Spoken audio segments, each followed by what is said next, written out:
Hello everyone, my name is Jamin. Thanks so much for visiting my channel. In this video, the computer I'm working with is an Asus Chromebook model CX22N. I will have the full model number below in the description. And I'm going to get inside, show you how to access your motherboard and your heatsink. So first thing guys, if you have any questions, remember to check out the FAQs below in the description. That could save you some time looking for an answer. But if you do need to leave me a question or comment, please do. I try to answer those a few times a day at least. Okay, so to get started, we're going to remove all the screws on our bottom case. You have these 4 in the back, these 4 in the front, and these 3 in the middle. Now, as you notice in all of my videos when I'm working on a computer, I have it sitting on an anti-static mat. Either that or an anti-static bracelet are great ideas to avoid damaging anything in your computer when you're working on it.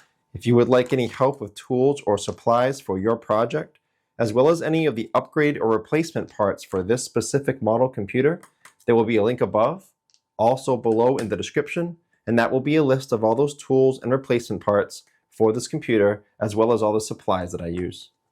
Another thing of note on this computer, if you notice, these screws here in the front are shorter, the screws in the back are longer. So make sure you keep those separate and you put them in the right spot when you go to put the computer back together. You could damage some things, and you could also have that screw go right through the palm rest. So after you take those screws off, I'm going to take my small flat metal pry tool. I'm going to go along the side of this and pop up the bottom case from the rest of the computer.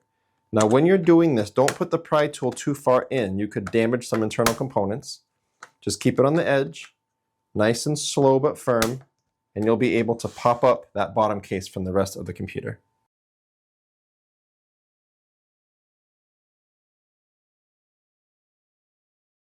And the bottom case comes off like that. As with any computer repair, the first thing you do when you get inside a computer is unplug or remove your battery. Computers are safer to work on when as little power as possible is running through them. So here's your battery right here, and it plugs into the motherboard right there. So this kind of plug, it's a snap plug. So to unplug that from the motherboard, I'm going to take my small flat plastic pry tool, and if you see on the right hand side here, there's a silver metal bar. I'm going to slide that this way to release that plug. So just slide it like that, just a little bit. And now I can put my pry tool underneath each side of the battery plug and just pop it off, just like that. So that's how you unplug the battery.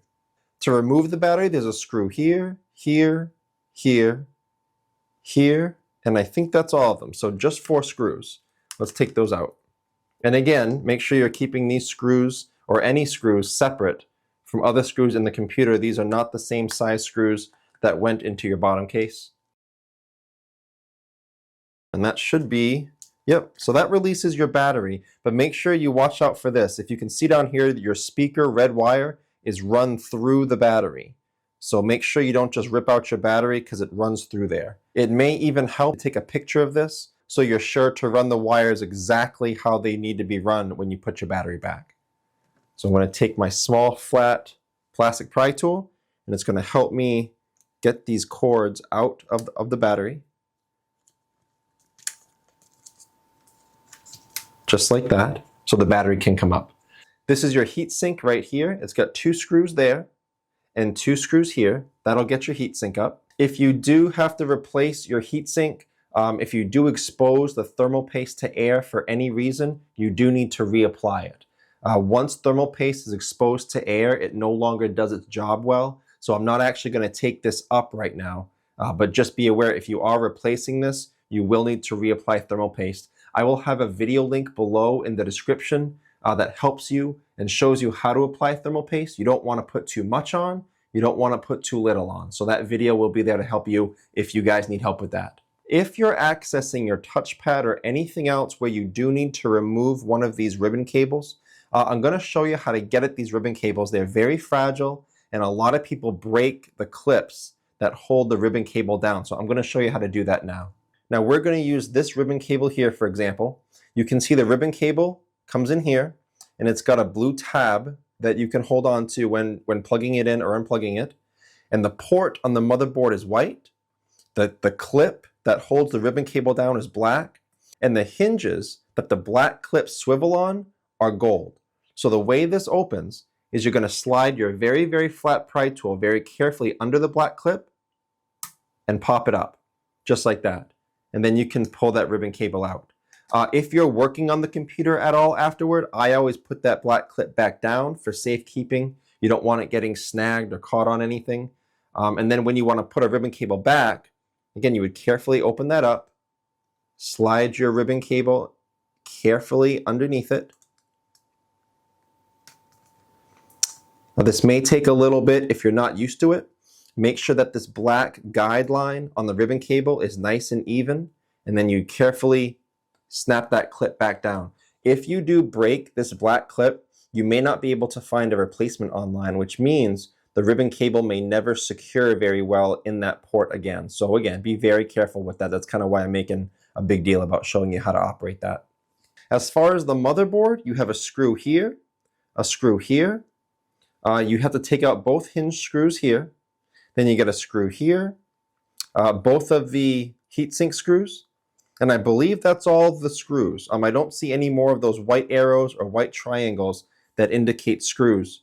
And then this was, of course, your battery screw, and that was your bottom case screw. So that's how you would access your motherboard. And I will also have part numbers for the heatsink and the motherboard below to help you find your own replacement. But again, as usual, I will have replacement options in that link I told you about.